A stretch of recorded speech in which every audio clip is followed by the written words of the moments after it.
Okay, here we go. Stand by. 3, 2, 1. The thinking atheist. It's not a person. It's a symbol. An idea. The population of atheists in this country is going through the roof. Rejecting faith. Pursuing knowledge. Challenging the sacred. If I tell the truth, it's because I tell the truth. Not because I put my hand on a book and made a wish. And working together for a more rational world. Take the risk of thinking for yourself. Much more happiness, truth, beauty, and wisdom will come to you that way. Assume nothing. Question everything. And start thinking. This is the Thinking Atheist Podcast. Hosted by Seth Andrews.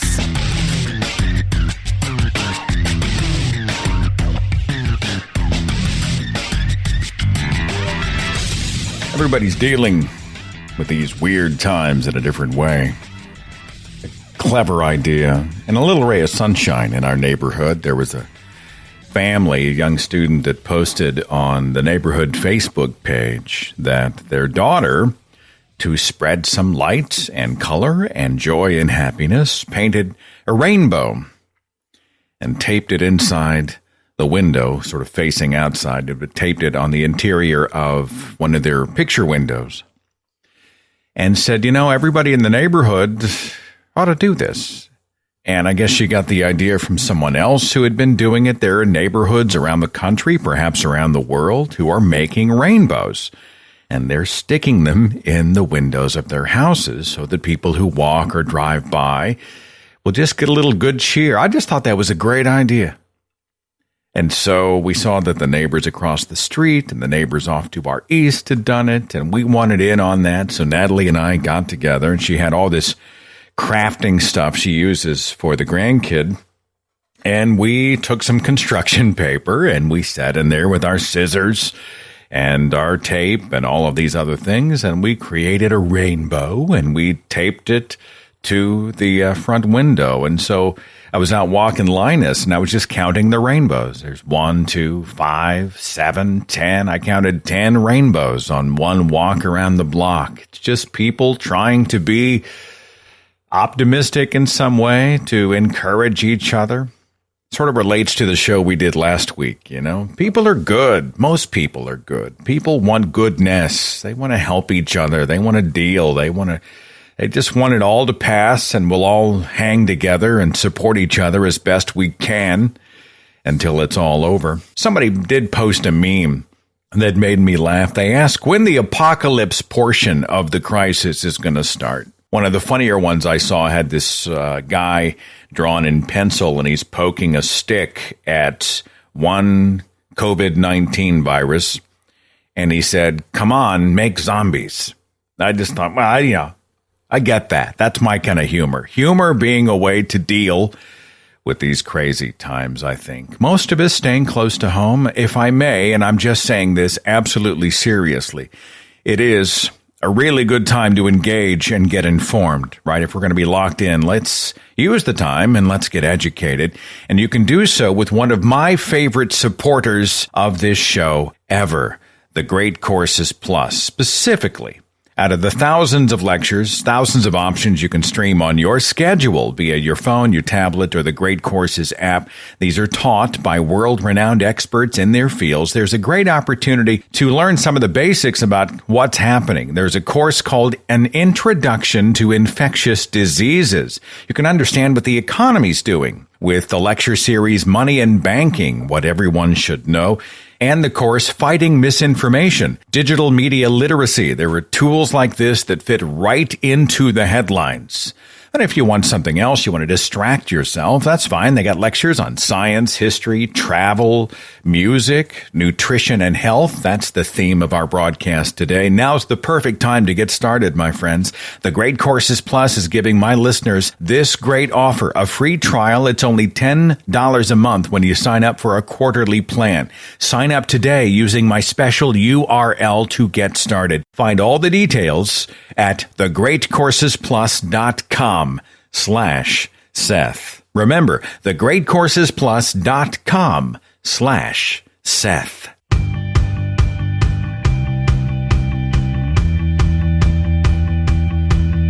Today we are directing our rational brains toward the subject of health, claims out there about health and nutrition and food and diets and how to navigate through the noise, get a science-based understanding of genuine health and wellness. My guest, Leah McGrath, has been on this show before. She was on our Wootrition episode a few years ago.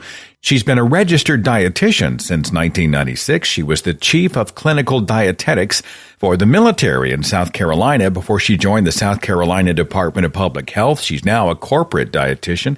She writes and speaks frequently for lifestyle publications and health publications and universities like Clemson and Georgia State and others. She's a scientific advisor for the American Council on Science and Health, and she's a refreshing voice of good scientific sense in a world loaded with anti-science woo. She joins us for a conversation today. Leah McGrath, great to have you. Thanks for coming. Yeah, thanks, Seth. Thanks for inviting me. Nice to talk to you again. Give me the definition of a registered dietitian, nutritionist versus, hi, I'm a health expert, right? Because there's a lot of health quote-unquote experts out there. Can you tell me what you do? Sure. So a registered dietitian nutritionist is actually a protected title in the United States. So it means when you see RD or RDN, it means that this person has gone through a course of study, which includes, at the very minimum, an undergraduate degree and most likely a master's degree.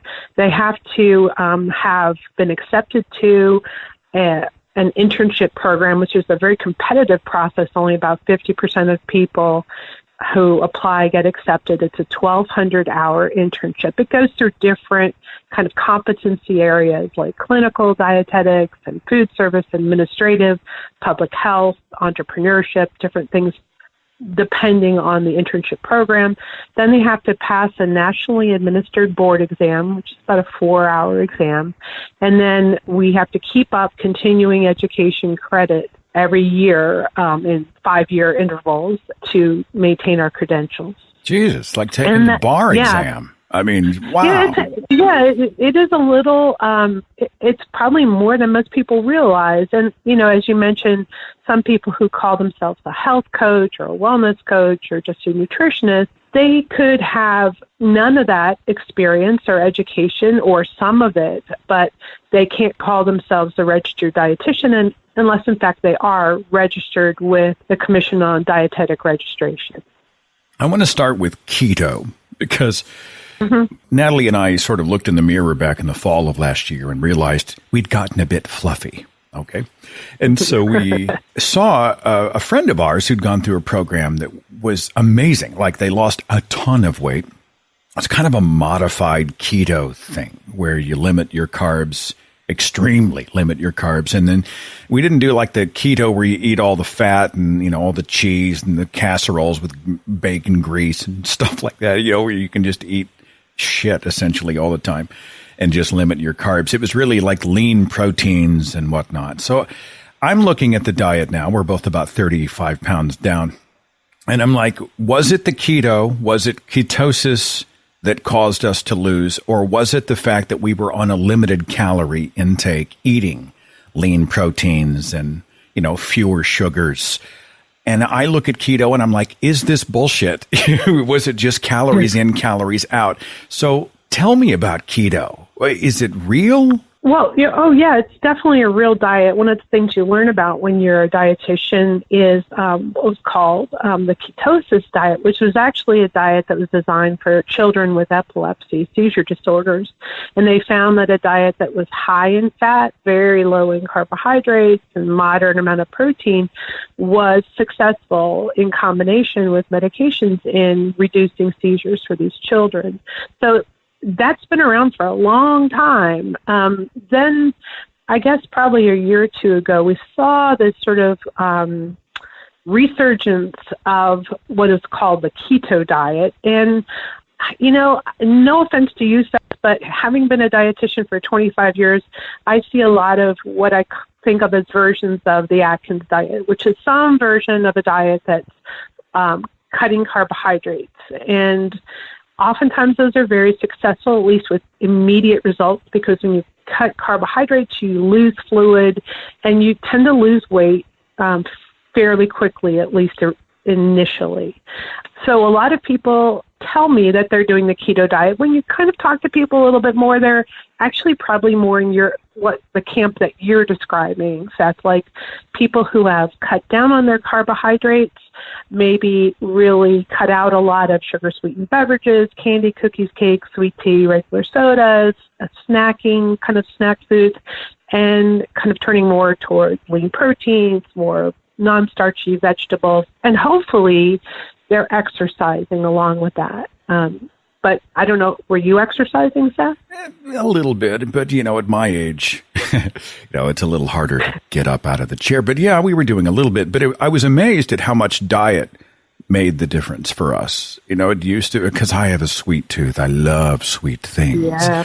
Mm-hmm. And so when I cut out sugar and started doing Splenda or whatever instead and cut down on carbs in general, I wasn't going out for ice cream at night. I changed my habits a little bit. I noticed that I began, first of all, to crave most of those foods less. I mean, I can still throw down on some sugar if it's offered to me, but it changed how I view food. It changed even how food tasted. Is that common? No, and that's a great thing. I think what we're talking about is a situation that many people encounter where, you are adopting maybe some better habits, focusing more on lean sources of protein and vegetables instead of grabbing those high caloric, high sugar items that are immediately very satisfying, but in the long run don't really do your health any good. So changing those habits is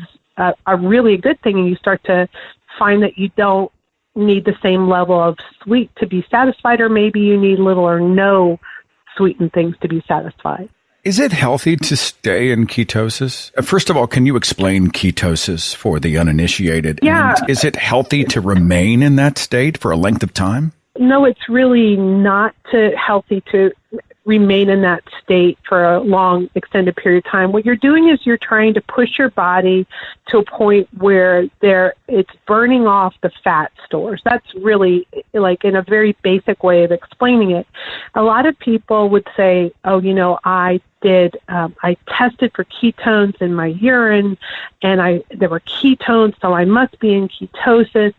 Well, those urine tests on the little strips that people are using are not especially accurate. And the only really legitimate way to test for ketosis is with blood tests. And most people aren't doing that type of testing. And you're going to move in and out of ketosis throughout the day. So, but long stretches of time, when you're pushing your body to that point, there can be negative effects, like you can dehydration. They talk about the keto flu, where you have sort of like almost like a brain fog. You feel like you have a flu. You're achy. You're irritable. Your body loves carbohydrates. It doesn't. I'm not saying that it loves sugar necessarily, but it loves carbohydrates that can be broken down into sugars. That's what your brain loves. That's what your muscles love. So a long-term diet that would be classified as a true keto diet could potentially be harmful for people. The problem is we don't have a lot of long-term studies because most of the time people can't stick with it for long periods of time. And that's the issue with any kind of diet. You talked about, was it just that you were cutting calories? Yes, it probably was. So any kind of diet, what studies seem to show is that there are a lot of different diets out there. There's, moderate amounts of carbohydrates and moderate protein, moderate fat. There's high carbohydrate, low fat. There's low protein, high fat. The common denominator with the success of any of those diets is, can the person stick with it for the long haul beyond just an immediate weight loss? And if they go back to eating normal, quote-unquote, foods or their normal diet, will the weight return? So that is really the big question. How long can you maintain this? I'll get off the keto diet in just a second, but it's just everybody's talking about it. It's like you meet somebody and they're like, oh, I'm doing keto. Right. Tell me about the side effects of eating this sort of high fat, high cholesterol keto, those who are doing just that version of it, right? You may be burning fat because you're not eating carbs, but aren't you causing other problems? I mean, it can't be good to eat all that junk, right? Well, what we're hearing a lot about anecdotally, and honestly, I haven't seen a lot of studies because, again, the problem is getting people to the point where they're following this for a long period of time. It's always difficult to do those kinds of nutritional studies. But what we're kind of hearing anecdotally is issues with things like kidney stones, it's dehydration, it's that keto flu, it's elevated cholesterol in some individuals. The problem is everybody reacts differently to things. And you would have to really take a population and have them be a very similar population and feed them the same things for a certain amount of time and really control a lot of variables to see what is really happening. And the problem with those type of studies, they're hard to do. It's hard to do for the people. It's expensive to do. And there are so many variables in a free range population of humans that have to be accounted for. So you'd have to kind of keep them in prison somewhere and watch them for months with a controlled diet. And that has not been done as far as I know. I wish to remain a free range human. I just like that's a great, Me too. Great term. How about paleo? That's another big one, right? Lean meats and fish and fruits and veggies. I mean, can describe paleo, and is there any real science to it?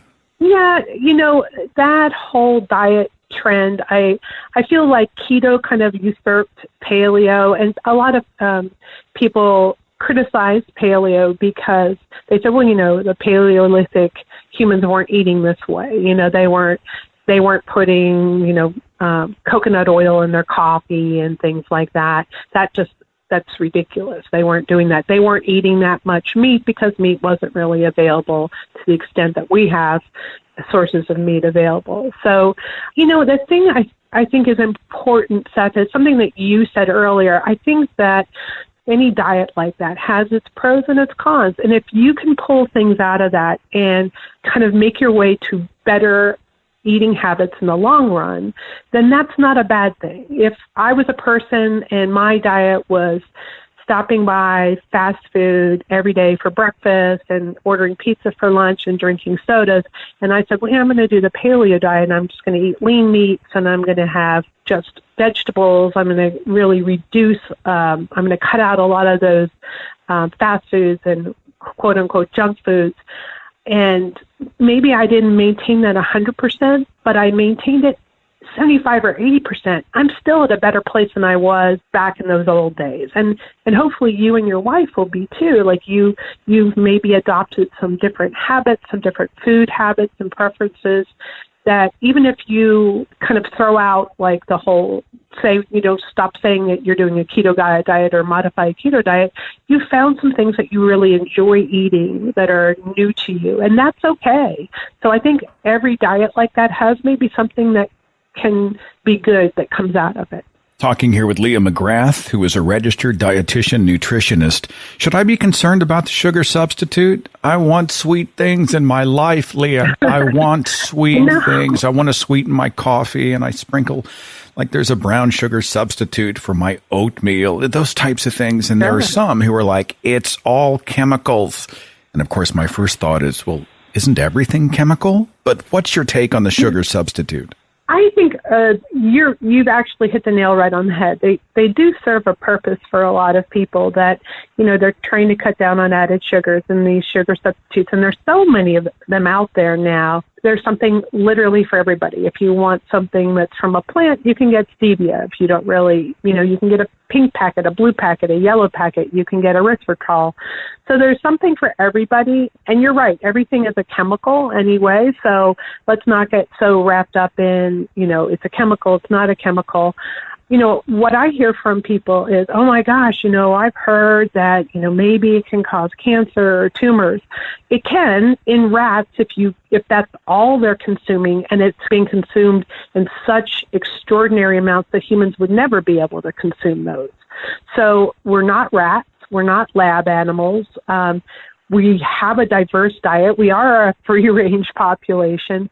So I think in moderation, and if it's substituting, if it's getting to the point where, I'm going to have oatmeal, which is a great source of soluble fiber. If I can put a little bit of this sugar substitute on it, good for you. I think the big picture is more important than kind of fixating on the small little details. So I shouldn't panic over xylitol and Splenda. I mean, these aren't cancer-causing agents that I'm replacing one evil with another. That's not the way to approach it. No, and I've seen your picture, so you don't look like a lab rat to me, so I think you're good, Seth. I think you're good. I'm a free-range human. That's what I am. I've got some more questions for you. I want to talk about intermittent fasting. I got a few more diets. I want to talk about sort of this vegan-based thing. I know anytime you mention vegan, people immediately divide. Now I want everybody just to relax. All right, go take a chill pill because we're going to talk from a nutritional point of view. But first, let's go and see what our callers have for the conversation as we get 828 on the switchboard. You're on the Thinking Atheist podcast with my guest, Leah McGrath. Who's this? My name is Paul. I'm a truck driver, and I've been trying to eat more healthy. So me and my wife, we started meal prepping because driving a truck, it's really easy to fall into the fast food. So we started meal prepping, but now I'm finding like it's not enough food for me. Like yesterday, I felt like really exhausted and like I was going to pass out. I think it's maybe because it's not enough calories. Well, that's not a good position for you to be in as a truck driver, obviously. So important to keep in mind that if you and your wife are meal prepping an equal quantity of food, chances are she needs a lot fewer calories than you need, so your serving size should automatically be bigger.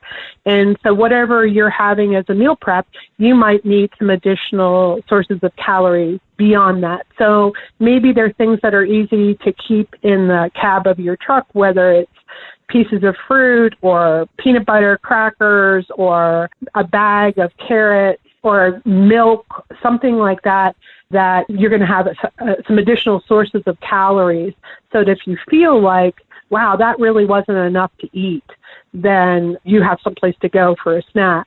The other thing that's real helpful in terms of making you feel fuller is to make sure those meals are high in fiber. And fiber is going to come from things like your whole grains and your vegetables.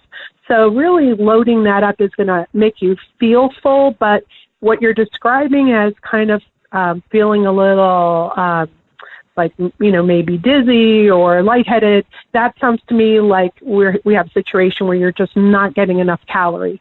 So planning on a bigger portion size and maybe some additional snacks to have on hand would be the way to go. Paul, you're not swerving on the road right now, are you? I mean, just a public safety caveat. I'm not. All right. Sounds like you need to bring on the calories, man.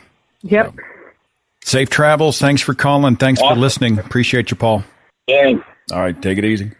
Have we evolved past the idea of you need 3 major meals a day, breakfast, lunch, and dinner? Are we supposed to eat smaller portions more often? What? Seth, I think that if anything, we have become more attuned, many of us, attuned to what we as individuals need, what makes us feel better. Like Paul that you just spoke to, some people just feel better when they're eating 4 or 6 small meals a day rather than 3 meals a day. Some people feel like they don't need to eat 3 meals a day. They feel comfortable. They feel satisfied just eating 2 meals a day. So I think, if anything, maybe we're moving away from that idea that you have to have 3 meals a day or you have to have 3 meals a day and snacks. So it's more of an individual approach. And that's how, as dietitians, we're supposed to be talking to our clients and customers like, are you a truck driver who gets up at 3 o'clock in the morning? Like, what's your schedule like? How much activity do you get? What makes you feel the best? What kind of eating pattern makes you feel the best? So does it matter what time I eat this food? I mean, I've heard that if you have a big meal right before you go to bed, will it automatically stick to your ass if you eat at 10:30 and go right to bed? Is there something to that? No, there's not. You know, your body doesn't distinguish necessarily when you're eating the calories or where it's going to put those calories. So that's not really the issue with eating before you go to bed. But what the issues are things like your body's still digesting. If you're going to eat right before you go to bed and then go right to sleep, you may have difficulty sleeping. You may have more issues with indigestion. You may have crazy wild dreams because your body's processing all that food and digesting all that food. It's not usually the best for you to eat and then go straight to bed. So a lot of times they'll recommend eating your last meal and waiting at least 3 or 4 hours before you go to bed because you're going to have better sleep. You're not going to have issues with indigestion, heartburn, reflux if you go to bed on a full stomach. I did a Google search of like healthy living, healthy diets. I just did some variations. And at the top of the list, I saw some good stuff. You know, there's some reports from Harvard and the CDC had some data. But if you scroll down long enough, it's just Wooville, right? I mean, I was just surrounded by all kinds of alternatives and stuff that they're pretty websites. But, you know, I'm overwhelmed. The Zone diet, the South Beach diet, the Mediterranean diet, the raw food diet, you know, and I wonder how much of this is just people selling books and supplements. I know it's a broad question, but can we dive into those waters? What's your take on all that? Well, you know, it just seems like, you know, we've already mentioned 3. Well, even before you got into that list. But, you know, having been a dietitian for 25 years, you just kind of hold your breath and wait to see what kind of fad diet or trending diet is going to be this year's favorite. And, you know, like I said earlier, the bottom line, the consistent thing is if you can maintain that, if you're doing it for weight loss and you can maintain that diet, chances are you will stick with the weight loss. But the problem is so many of these diets are very restrictive. They inhibit you socially. Maybe there are not enough calories and you don't feel good. So people gradually resume former eating habits. So, and many of these are really just a different name for the same exact thing, whether you're calling it, you know, the Atkins diet or the Keto diet or the Paleo diet or the Zone diet. They all have some very similar attributes to them, and they just kind of remake them every year or so to something, to sell a new book or to sell a new supplement. A lot of money in the industry, for sure. Yeah. There's a saying about the foods we eat. I've heard it said, eat the rainbow. Is that just a spin on eat your fruits and veggies, and is there anything to it? Well, you know, I think that was, I'm not sure where that was born. I think you see that a lot of time taught to kids as a way to really encourage them visually to kind of branch out into different foods and different color foods. And that's not a bad thing. You know, when you work with little kids, sometimes their palate is so limited that encouraging them to eat different colors is a great way to get them to try new foods. The problem is sometimes the foods that are perfectly healthy and good for you that are maybe not those rainbow colors, like the whites and the browns, which are still great foods to eat, whether you're talking about, you know, a banana or jicama or a sweet potato or a white potato, kind of get shoved to the curb, kicked to the curb. So I think it's a good message, and I think it works great for kids. And I'll just leave it at that. Okay. I think it's but not a bad message. I see. On the switchboard, 810, you're on the air with my guest, Leah McGrath. Who's this? Hi, my name is Rachel Sheeman. I have been overweight my entire life. I have tried every fad, every diet you can think of. It wasn't until last year that I went to my doctor appointment and I did not like my results back from my fasting blood test that I asked my doctor, I said, okay, I really want to lose this weight. How do you recommend that I do it? And he recommended the book called Gut Balance Revolution by Dr. Gerard Mullen. And this is the only thing I had ever found where I lost the weight. I didn't do the yo-yoing. I stuck to it. And I was just wondering, because I lost 70 pounds and 16 and a half inches off my waist in like 9 months. What do you mean gut balance? Can you frame that for me and the listeners? Sure. Gut balance, it talks about how your gut is actually talks to your brain and tells you when to eat and when not to eat. The doctor has found that when you need to think of your gut as like a garden. So whatever you're into it, so if you put bad things into your body and into your gut, you're going to get bad out. Now you don't work for him or the company, right? You want to make sure that you're not just shilling for the. Okay, all right, cool. I'm sorry, I got to be devil's advocate because I know the skeptics in the audience are like, she's selling his book. Leah McGrath, do you have any comments on this? Well, I think, what you're talking about, what your caller's talking about is really what's called intuitive eating or mindful eating, where you are getting more in touch with, there is definitely a connection between our gut and our brain. We know that if we're anxious and we're upset, sometimes for some of us, that causes that anxiety, that being upset causes our stomach to be upset. That's definitely a gut-brain interaction. But adopting more mindful eating habits, more intuitive eating habits, so you're getting more in touch with what am I eating? Why am I eating this? Am I really hungry? Am I eating because it's in front of me and it's there? Am I eating just because that first tasted great and so I feel like I have to finish the whole plate? Am I eating because I grew up being told that you can't leave the table unless you clean your plate? People are starving in China. So getting more in touch with that is never a bad idea. And if it's something, if you've adopted eating habits that have gotten you to the point where you're happy with what you're eating and you can, as I said earlier, and you can maintain that for a long term and you're healthy and you can enjoy your social life and your family life, that's a good thing. Thank you for the call. Thanks for being a part of the show. Congratulations on your success. Oh, thank you. See you later.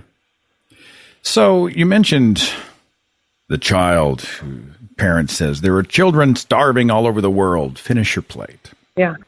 How much of the obesity problem starts when you're a kid? I mean, I guess it's a loaded question, right? I already know the answer, but can we speak to that? The habits start early, right? Yeah, I think there are some really good habits and some really not so great habits that can start at a very young age. Using food as a punishment or a reward really sets a lot of us up for problems later in life. If you're good, you can have some ice cream. If you finish your vegetables, you can have some candy. That kind of reward system for children often becomes very problematic as they get older, or putting kids on a very restrictive diet for no reason when they're young, because a lot of times we see that from people who have their own issues and their own concerns around food, and they're so worried about their children being overweight or having to deal with issues around obesity that they put their children on highly restrictive diets, unnecessarily restrictive diets, and then that becomes problematic. A lot of those behaviors around food start at a very, very young age. But I mean, if you're running through the fast food drive-in, because you live a busy life, you have responsibilities, it's hard to sit down and cook a meal for a lot of people. Are you front-loading the rest of the child's life for bad health choices, for things like, heart disease and those types of deals? I mean, what do you think?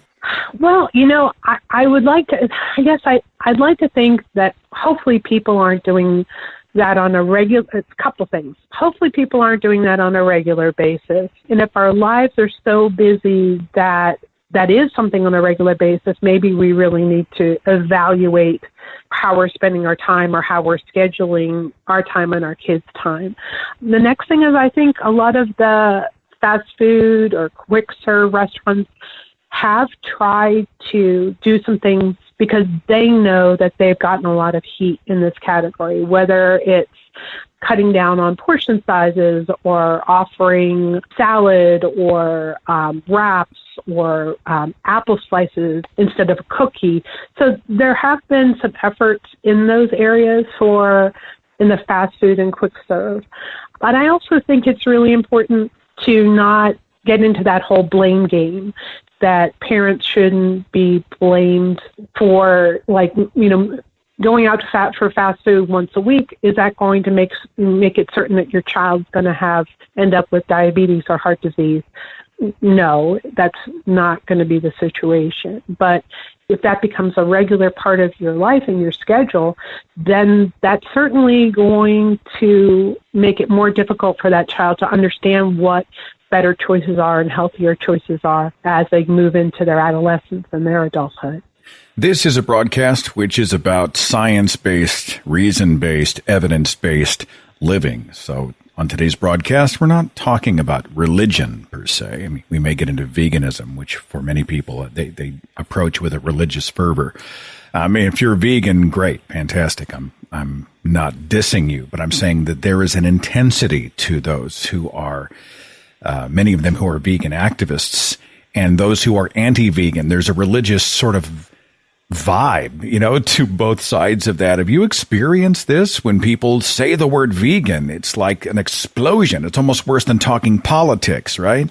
Yeah, I think that, I have friends that have followed a vegan diet for years for a number of different reasons, for religious reasons, health reasons, ethical reasons, and they're wonderful people, and I care for them. And then we have people, as you mentioned, Beth, who it's at a level of intensity that is really activism, and that is problematic for a lot of our farmers, a lot of different food companies, food brands, where you have that level of activism.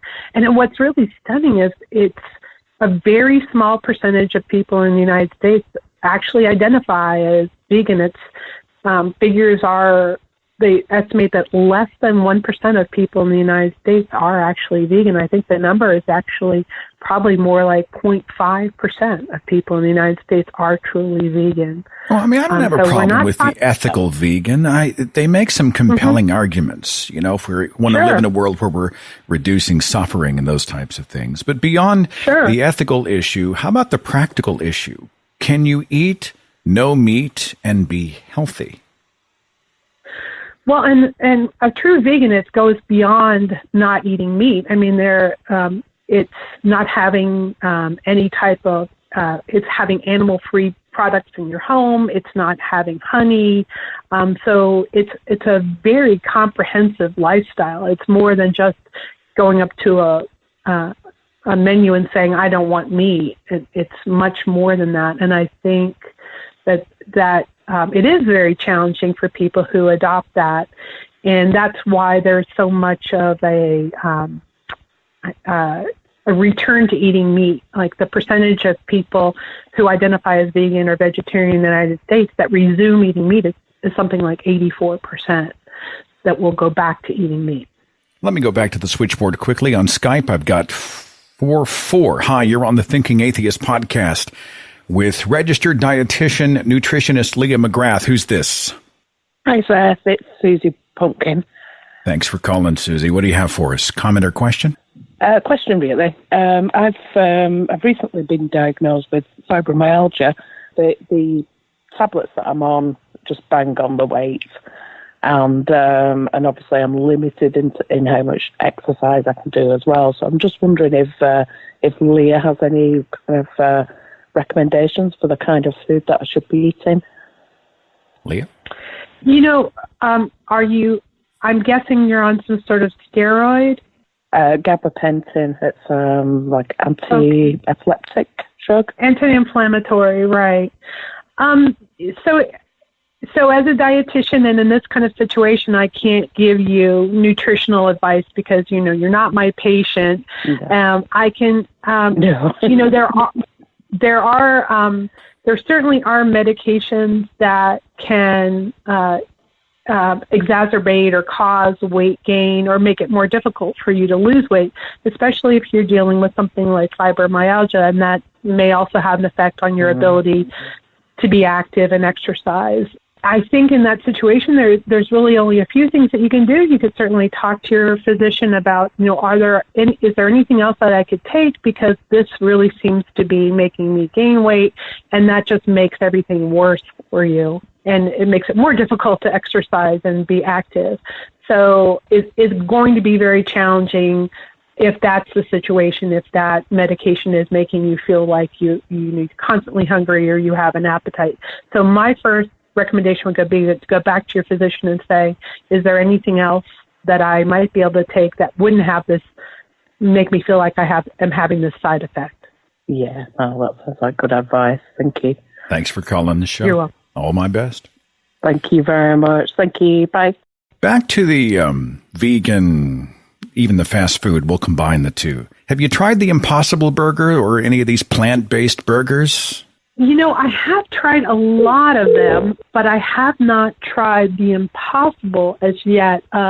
It's so interesting, Seth, because, these, they're calling themselves plant-based, which is a marketing strategy to sort of kind of skirt the idea of them being for the vegan or vegetarian shopper. But many of these, you probably remember when Tofurkey and Boca Burger and Morningstar Farm first hit the market, right? That's been over 20 years. So these types of meat replacement or meat substitutes or meat alternatives are really nothing new. What's kind of new is how they look. Some of them, they have beet juice to kind of make them look like they're bleeding a little bit.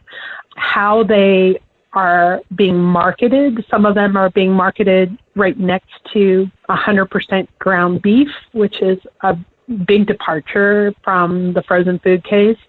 And sometimes, in some cases, just sort of the taste profile is a little bit better or different than maybe the older generation meat alternatives were. Is there a health benefit to, getting off the meat burger and trying a plant-based burger? There is a health benefit to eating a diet that includes more plants. So fruits, vegetables, grains, beans, nuts, seeds, which is really the recommendation of the dietary guidelines.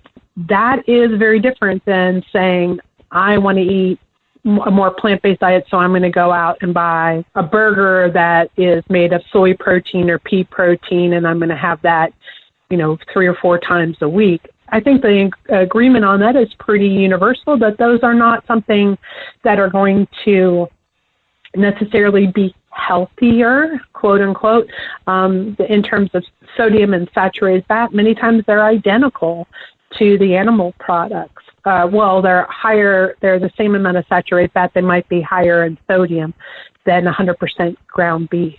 So as a dietitian, I don't see a huge health benefit to those particular products, especially if there's something that people are consuming on a regular basis. Now, that being said, they are certainly providing people with more options, and people like options. Americans like options. We like choices. We don't want people to tell us what we should eat or not eat. We want to have chicken one day and we want to have fish the next day, or we want to have a veggie bowl on Wednesday. So we like to have different options. I mean, if you were to make the ethical decision, right, I don't want an animal to be killed, so I'm going to go to, that's one thing. But to say it's healthier, I mean, just to make that statement, ignores the reality that a lot of the plant-based burgers are still loaded with stuff that you probably don't want to eat consistently. Exactly. I don't want to, I hesitate to get into this long list of ingredients or ingredients you can't pronounce, because that sounds very chemophobic and like food babe-like. These are essentially a recipe that these manufacturers have created to get as close as they can to tasting like beef, in this case situation, beef. So, they might have to put different flavoring agents and coloring agents in to get you to the point where you're like, oh, I don't miss beef because this tastes enough like beef to make me happy and not miss beef. So if that's what you're looking for, those products are there now. But if you are wanting to include more plant-based products, I would say eat fruits, vegetables, grains, beans, nuts, and seeds. That's where you should go. When we come back, we're going to talk about processed foods. Wait, how it's processed, what's not processed? Is it really all that bad for you? I want to talk about these trips to these healthier grocery stores as well. I mean, you walk in, everything is whole grain and no additives and whatever. How much of this is just marketing? How much of this is the advertising department? And how much of it is genuinely helpful? These and a whole lot more in just a second. Hang on.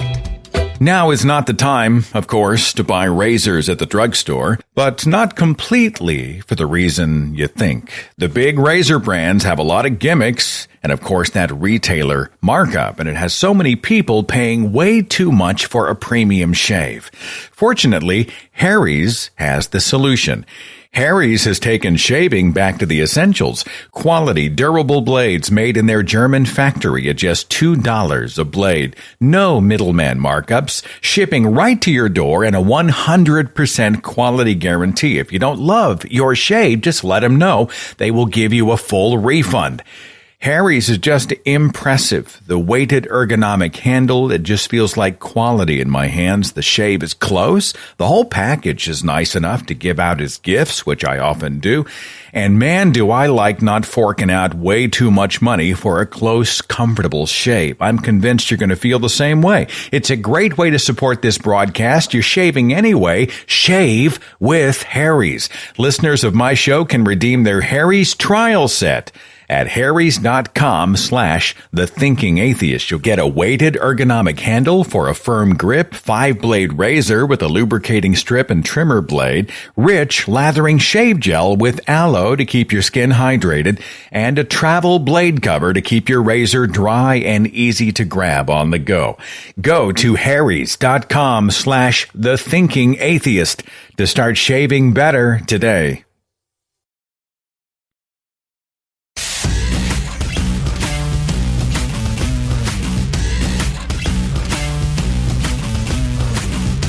I remember back in my Christian radio days, we used to have these commercials. I look at it now like I look on religion, and I wonder, how did I ever buy this? Like, how did this happen? Well, we did these commercials for a diet program where you take these herbal supplements, these sort of magic pills, and it could have been anything in the pills. They weren't remotely regulated by the FDA or anything. You know, they were just being sold with promises that you will be more well and you will be healthier and skinnier. And of course, the instructions, now we look at them and we're like, hey, wait a minute.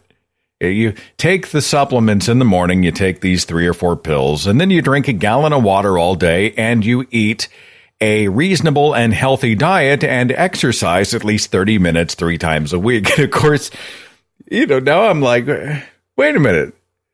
So take the magic pills and then live a healthy lifestyle and you will be healthier. It's embarrassing. It's embarrassing. But you know, this kind of health and wellness stuff, the health and wellness industry, man, it's massive, and it continues today. All kinds of stuff being sold out there. That's the subject. We're talking here with registered dietitian nutritionist Leah McGrath about health and wellness claims, and we're getting input, comments, and questions from the audience. Someone in the chat made a claim just now that processed food equals cancer. And it reminded me of a documentary that I'd seen that I've sort of taken with a grain of salt called Forks Over Knives, that continues to rest on the, quote, China study. Right. I don't even know where to start here because it's such a broad thing. But this host of the documentary switched to plant-based food and blended it into smoothies and lost a ton of weight, and his health problems disappeared, and he made this documentary. But it rests on the science, quote-unquote science, of a China study. Are you familiar with this, and can you address it? What's his last name? Is it P. Coleman Carroll. I'm blanking on his name, but I'll look it up for yeah, you. that's essentially vegan, and they're part of the big proponents of a vegan diet. A vegan diet, a true vegan diet where it's, primarily whole plant foods, there's nothing wrong with that. Now, they are many times missing some nutrients that are in animal products that they have to either really be very intentional about trying to get through supplements, things like certain B vitamins, B12 would be one, zinc, iron, calcium, vitamin D. So you have to, if you're going to follow a vegan diet, it needs to be a well-planned vegan diet. That's really important. I'm looking at the credits here. A lot of PhDs and MDs. T. Colin Campbell. Yeah, that's it. T. Colin Campbell. Thank you. Yes, he's the big proponent of the vegan diet. But coming back to the whole idea of processed, that's like one of my little pet peeves when people rail against processed foods, because everything we eat is processed. I mean, your Greek yogurt didn't come up out of the ground as Greek yogurt. It came from a cow, and that was processed from milk, and that's made into Greek yogurt, and that's a process. And when you cook food at home, you're processing raw ingredients to make a meal. So everything we eat is essentially processed in some way. There are certainly levels of processing, from like minimally processed to ultra highly processed, but just using that word as sort of a shorthand for, processed is bad, I think that's kind of a lazy thinking. People like simple solutions, don't they? I mean, I'm guilty of this. Sure. So if we wanted to fit on a bumper sticker, right? Natural good, processed bad. But not all natural foods are things we want to put in our bodies. Sure, exactly. Or we don't want to put them in our body as how they exist in nature. I mean, you're not going to walk into a field of wheat and put a bunch of wheat kernels into your mouth and end up, you can't make bread in your mouth. That's not how it works. You can't just pick mushrooms up out of the ground and eat them. Some could be poisonous. So we live in just this amazing time of so many different food opportunities and food choices. And what's kind of ironic is that the more we have, the more suspicious and critical we are of those food choices and food opportunities. Let's see if I've got a call on the switchboard with no number. Let me just try to pull it up here. Hi, who's this? Hello, it's Rosemary. Rosemary, thanks for calling. You got a comment or question? A comment. All these funny diets that the stars use, they're just as dangerous, aren't they? I mean, like when Beyonce was in a film, The Dream Girl, she went on this canine pepper and lemon juice diet, and that was so bad. And it was like put in the papers and magazines that, this is how she lost, and doesn't she look fantastic? And I think that's just very dangerous. Wait, it was cayenne, right? Not canine that she was eating, right? Yeah, cayenne. I was going to say, well, if she's eating canine, that's a whole other kind of diet. So this actually, Rosemary, brings me to another point. So I'll combine my question with yours. I've heard that cayenne pepper is supposed to boost metabolism. There's a claim that ginger can reduce body fat. Ginseng is supposed to change your guts microbiota, or whatever that is, microbiota, whatever that is. Mm-hmm. What about these herbs and spices that we put on our foods? Do they have a weight reduction component to them? Short answer, no. You might have a very slight thermic effect, very, very slight, but in the long run, it's not going to be like sprinkling cayenne pepper on your food or black pepper is not going to make you burn an additional 500 calories a day. That's just not how it works. The way your body uses calories and burns calories is really due to things like exercise and activity and movement and just your body's, all the processes that go on in your body. The problem with a lot of these things that you mentioned, like whether we're talking about cayenne pepper, we're talking about ginseng or ginger or anything, is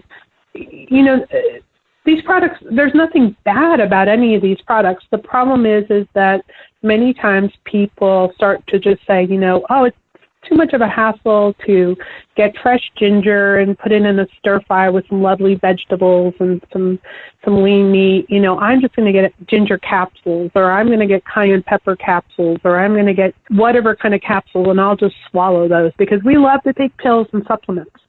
The problem is supplements aren't regulated like prescription medication, so what is in your supplement may not be what you really think is in your supplement. So that's one thing. And then the claims that are made usually have little or no basis in science or medicine. And coming back to your caller talking about somebody like Beyonce, you're absolutely right. I mean, you pick up People magazine or whatever, the popular magazine, and you see this is how Beyonce lost weight and looks amazing for the Super Bowl or whatever. But they don't talk about the fact that Beyonce has probably a team of people who are helping her to get to that point, from trainers and masseuse and somebody who comes in and cooks all her food for her, her chef, her nutritionist, her dietitian, whoever she has. She's wealthy enough that this is all she has to think about, how she looks. She doesn't have a 40-hour-a-week job. She can afford to have all those people measuring everything she eats, cooking everything for her, watching what she wears, grooming her so she looks amazing all the time. So it's an unrealistic expectation that we have, these images of stars and people. And chances are they're really not eating the way that the magazine says they're eating anyway. Now, they're just selling magazines anyway, right? Get thin quick, get sexy fast. And, I've accepted the reality in my life that there is no food that I can eat that will make me look like Hugh Jackman. As much as I would like that to happen, it's just not a reality. I will always look like Ferris Bueller for the rest of my life. I just have accepted it. Rosemary, thanks for calling. You take care of yourself, okay? I do. Bye-bye. Bye. See you later. Bye. Talking here with Leah McGrath. She is a registered dietitian nutritionist. So we shop at like a healthier supermarket that's just down the road. It's convenient and they've got good stuff, good produce. But I've noticed that every box, every package, every can, everything has these sort of catchwords, whole grain, unprocessed.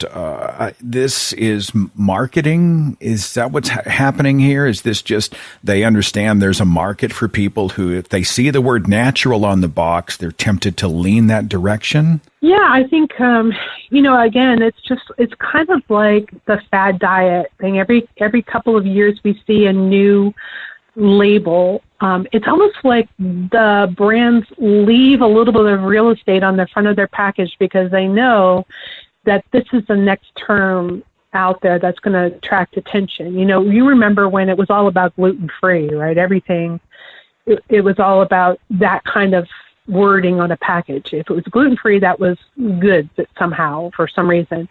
And then it was non-GMO, and then it was like no sugar added. So, yeah, those are marketing terms. The front of the package is sort of like the Wild West for marketing. They can put all kinds of different things on there to attract your attention. They can use really incredible images to attract your attention. The boring stuff is the black and white and the nutrition facts panel and the ingredients, and that's what tells the real story of what you're actually eating. How accurate, though, are those panels on the back? Are they pretty close to reality, or do they get there's some wiggle room in those nutritional facts charts? Well, there's, I don't know if you want to call it wiggle room, there's like rounding things that they can do, but they are supposed to be based on actual data. Like when if you made a product that you wanted to sell, you would have to send it into a lab and have it analyzed so that you knew the nutrition facts, what's going to be going on the panel. And then that information becomes all part of that product. So you pay to have that analyzed. You just don't make up information. 440, you're on the Thinking Atheist podcast with Leah McGrath. Who's this? This is Malachi. I'm from Ohio. I was in the chat just commenting about plant-based, and I think it's interesting. A lot of these, for one thing, doctors are not educated in nutrition, so you can't really rely on doctors to give you the effective, they're going to prescribe you medication.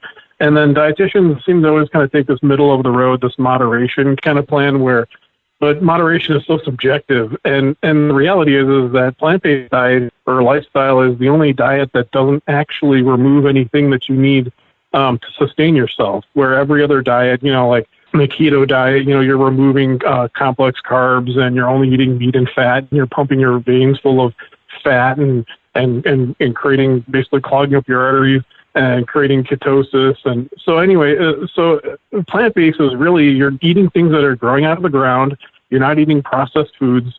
You're creating your own bean burgers by taking black beans, either boiling them or, and you're putting them in the Vitamix blender, and then you're adding some oats to it, and you're putting in the oven, you're making your own bean burgers that are healthy. They're not packed full of these chemicals that are going through this processing plant, or all these other additives and chemicals, these things that are killing us and creating all this inflammation in our body.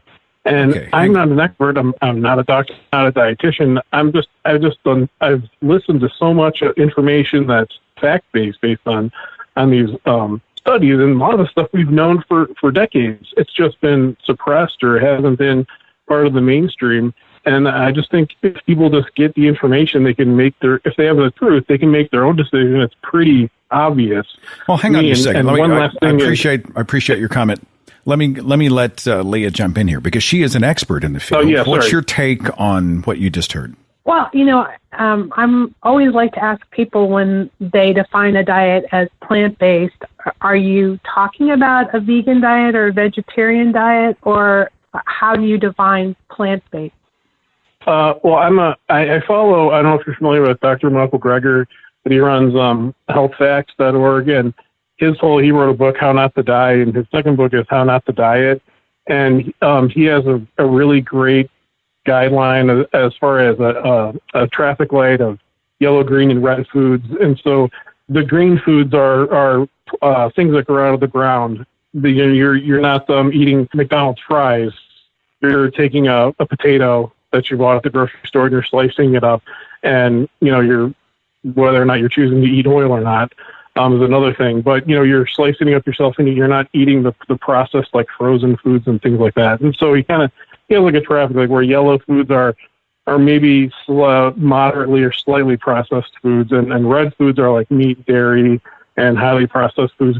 And the reason, and he's developed this system based on this evidence-based research and medical research and journals that him and his team go through. And really what led me down this path personally is just the fact of history of cancer in my family. And I was challenging whether or not I was genetically predisposed and had no other option, or if I had a choice. And so to me, based on all the research that I've done, is that I have a choice. If I change my diet and I avoid these things in our food that are promoting cancer, then I can increase my chances of not getting this.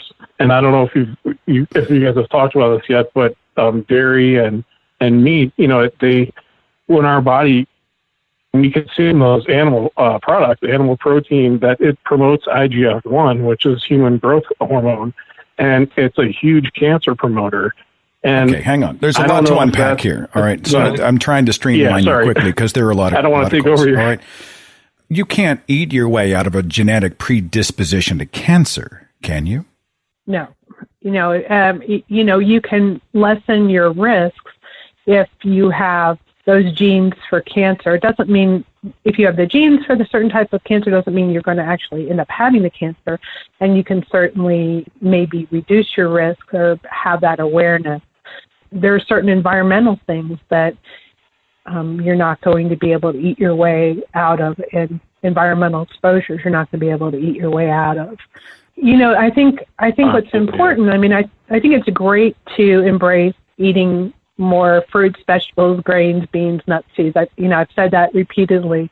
I also think we need to acknowledge that many people around the world live long lives and live very healthy lives, having a very diverse diet, which includes dairy, and whether that's milk or whether it's a fermented dairy like a yogurt or a cheese product, and that people all around the world eat meat products.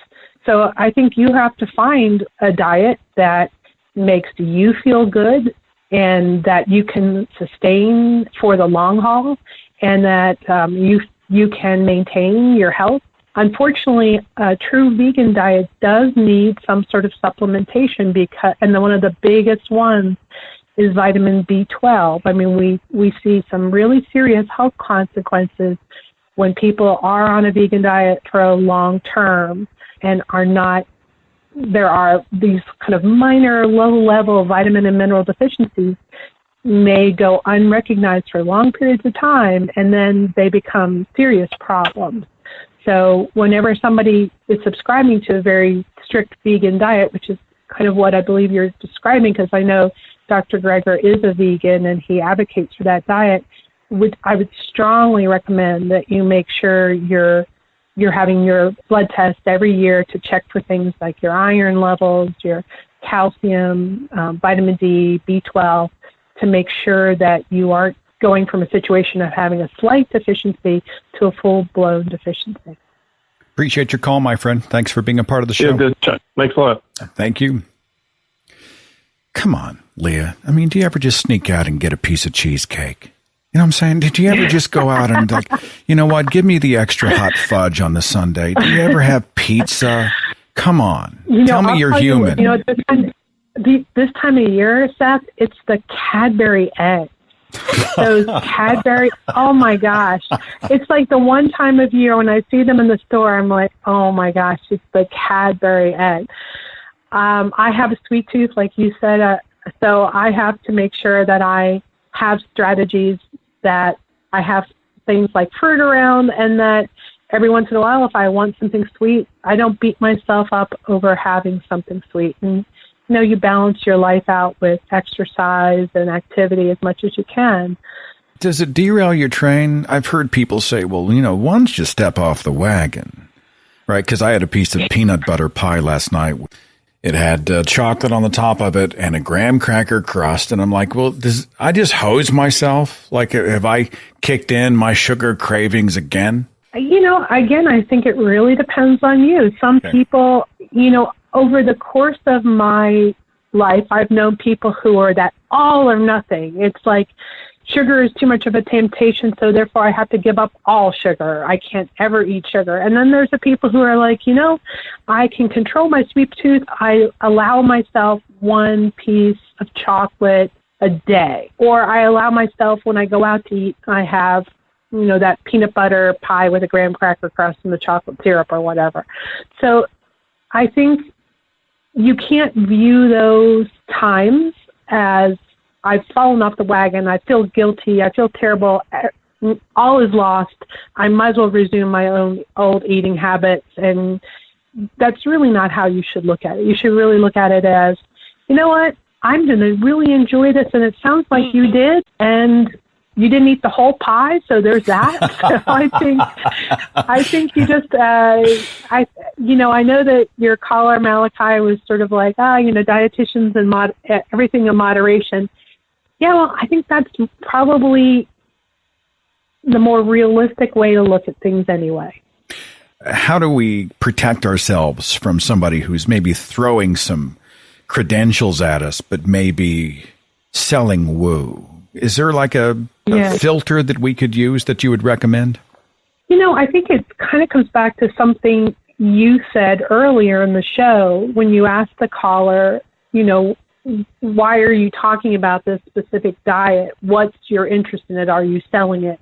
So I think that that's always a big red flag for me. If somebody is trying to sell their philosophy, their diet as better than anything anybody else is doing, that's a big red flag for me.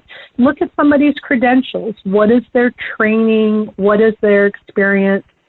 Are they in it for themselves, or are they really in it to provide science-based information? Or are they in it to make a quick buck and get more advertisers, or are they really in it to help people? And I know a lot of people these days seem to have some distrust of the government, but, you pay for entities like the FDA, USDA, CDC. So these are people that don't have a vested interest in selling you a book or selling you a diet plan. that's where I would start to try and get some science-based information. Is your name Gwyneth Paltrow or Vani Harry? That's probably a good place to start. That's a good place to start, right? Do exactly. you follow the Goop website? And you mentioned Food Babe. Do you go into a closet and just bang your head against the sheetrock over that stuff, or what? I think it makes me sad when I hear people who, they spend a lot of money on something because, some sort of quick fix or, some sort of magical tea, or, they said, Dr. Oz said this. I think that, a lot of us are looking for the quick fix and the cure.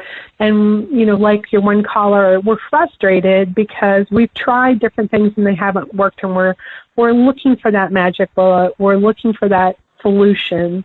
And so you can't really blame people for kind of grasping at those types of advertisements and those types of individuals. But I think in the long run, it just leads you down the path of frustration and an expensive waste of money. Leah McGrath, you are amazing. Thanks for educating us, for helping to root us in some evidence-based information and good lifestyle type stuff. And I wish you all the best in your endeavors. I will include the link to your Twitter in the description box so that anybody who wants to go and follow you and your work can certainly do so. It's been an honor and a pleasure. Thanks again. Thanks, Beth. Follow The Thinking Atheist on Facebook and Twitter for a complete archive of podcasts and videos, products like mugs and t-shirts featuring the Thinking Atheist logo, links to atheist pages and resources, and details on upcoming Free Thought events and conventions. Log on to our website, thethinkingatheist.com.